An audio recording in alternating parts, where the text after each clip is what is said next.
The Gospel of Matthew goes into a lot of detail about the events that lead up to the birth of Jesus.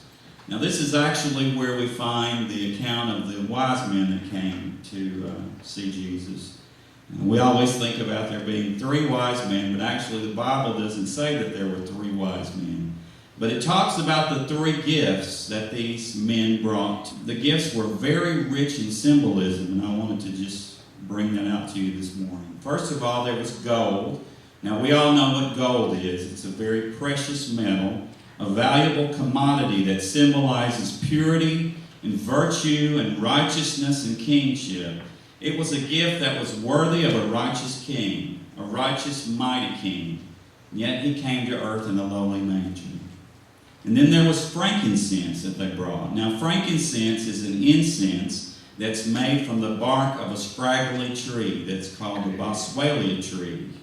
The bark was whipped and slashed open. Now, the term they used for this was striped. And it allowed the resin of the tree to bleed out and to harden. And the hardened chunks of the resin were called tears. And they took these tears and they would burn them and breathe the vapors, and it was believed that this was a very healing thing for people that were sick. They also used them in worship services. So as you can imagine, this is very symbolic of Jesus. It was a great gift to bring to him because he would be beaten. He would be striped. He would bleed out. And from his tears, we could be healed.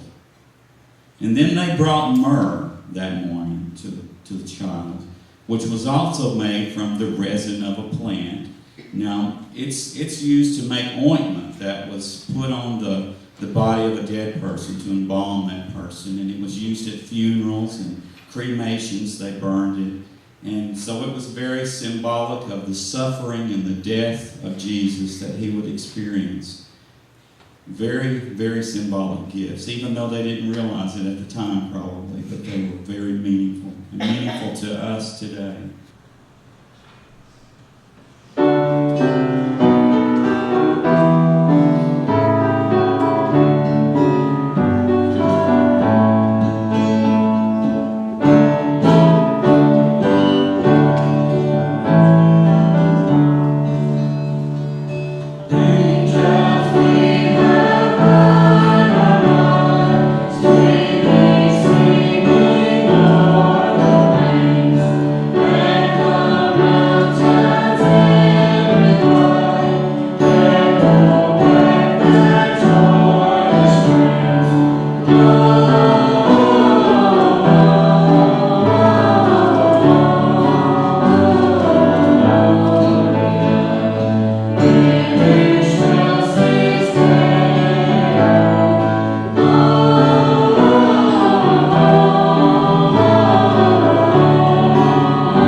Shine.